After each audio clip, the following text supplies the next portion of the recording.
عاقب کہانی کا مرکزی کردار بن گیا۔ کچھ لوگ زندگی میں اتنے بھرپور ہوتے ہیں کہ ان کے ساتھ موت کا تصور کرنا بھی مشکل ہوتا ہے۔ دل کہیں ڈوب کر ابھرا بہتیار اسے وہ لمحہ یاد آیا جب اس نے اس سے اس کا نام پوچھا تھا۔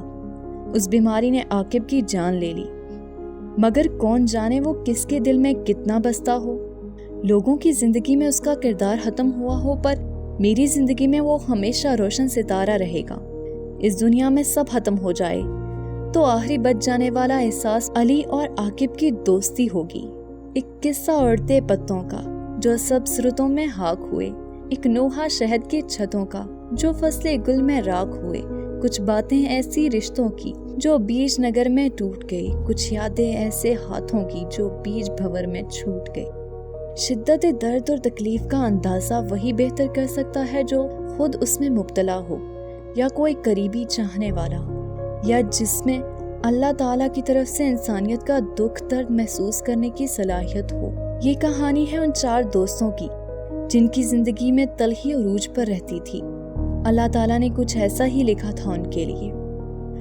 ہوش سنبھالتے ہی اپنا ہاتھ خود کینولے کے لیے آگے کرنا، اور پھر رگوں کے نہ ملنے پر ہاتھ کے بجائے پیٹ، پاؤں، سر، غرض کوئی بھی عضو محفوظ نہ ہونا، 4 گھنٹے خون کا بیگ خالی ہونے کا انتظار کرنا، آئرن نکالنے کی دعائیں، زندگی بھر فرض ہو جانا، چہرے کی ساخت تک تبدیل ہو جانا۔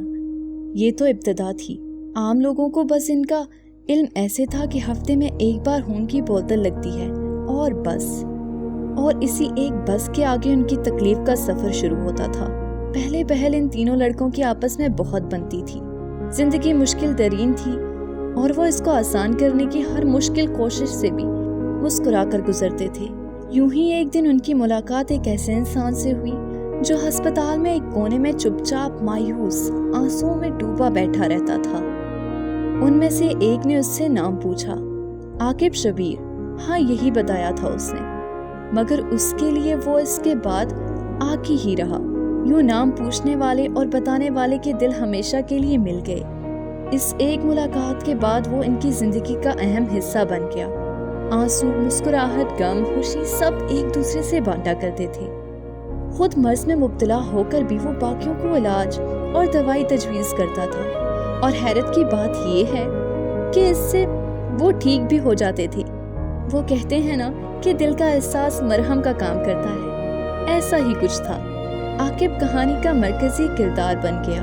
وہ آہستگی سے دوستوں کو سمیٹ لیا کرتا تھا، ہوا کی مانند وہ اس کو ساتھ اڑایا کرتا۔ زندگی اس کے ساتھ اور کہکہوں سے پر رونق لگتی۔ وہ ساتھ ہوتا تو وقت کے ٹھہرنے کی دعا کی جاتی۔ اپنے دوستوں میں سب اسے سلیم البیلا سمجھتے تھے۔ وہ اپنے وجود اور الفاظ سے ان کی مسکراہٹوں کا سبب تھا۔ ایک بار یوں 4 کو موٹر سائیکل پہ جاتے ہوئے پولیس والوں نے روکا تو کہنے لگے، آنکھوں سے دکھتا نہیں ہے، جگہ نہیں ہے کہ تمہیں بھی بٹھائیں۔ یوں وقت گزرتا گیا، اور پھر جیسے غم کی آندھی نے ان کی خوشیوں کے بادلوں کو آپس میں ٹکروا دیا، اور پھر ٹپ ٹپ کر دکھ برسنے لگا۔ کہانی اب جس طرف چل پڑی تھی کسی نے سوچا ہی نہیں تھا۔ کہانی کے مرکزی کردار کو نظر لگ گئی، جیسے وہ کسی کام سے لاہور گیا اور واپس اپنے ساتھ بخار لے آیا۔ دوستوں کو خبر ہوئی تو بھاگے چلے گئے۔ اس میں بھی جیسے کوئی جان آ گئی، طبیعت کچھ سنبھلی، اور اس کے بعد ایسے بگڑی کہ ICU کا مہمان بن گیا۔ دعائیں، منتیں، محبتیں کچھ کام نہ آ سکی۔ اس روز وہ ناشتے پر بیٹھا تو فون کی گھنٹی بجی۔ فون اٹھا کر اس نے کان سے لگایا۔ اسے اندازہ نہیں تھا کہ اس لمحے جو الفاظ سننے جا رہا ہے وہ اس کی زندگی کے سب سے زیادہ تلخ الفاظ ہیں۔ وہ ان الفاظ سے سب سے زیادہ متاثر ہونے والا تھا۔ وہی اس کا بھائی جیسا دوست تھا، اس کی جان تھی اس میں۔ فون پر اس کو اس کے بھائی کی موت کا بتایا جا رہا تھا۔ تمہارا عقی نہیں رہا علی۔ دوسری طرف کوئی بول رہا تھا، پر اس کا دماغ، دل اور کان جیسے سن ہو گئے ہوں۔ یہ کیا ہوا؟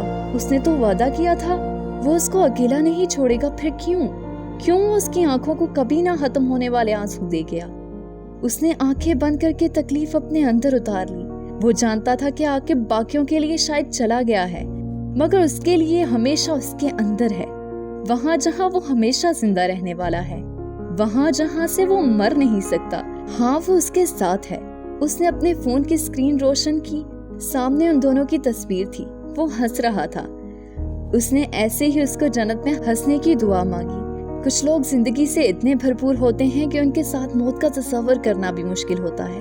دل کہیں ڈوب کر ابھرا، بہتیار اسے وہ لمحہ یاد آیا جب اس نے اس کا نام پوچھا تھا۔ اس بیماری نے عاقب کی جان لے لی، مگر کون جانے وہ کس کے دل میں کتنا بستا ہو۔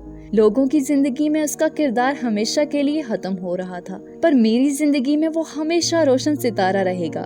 اس دنیا میں سب ختم ہو جائے تو آخری بچ جانے والا احساس میری اور اس کی دوستی ہوگی، علی اور عاقب کی دوستی ہوگی۔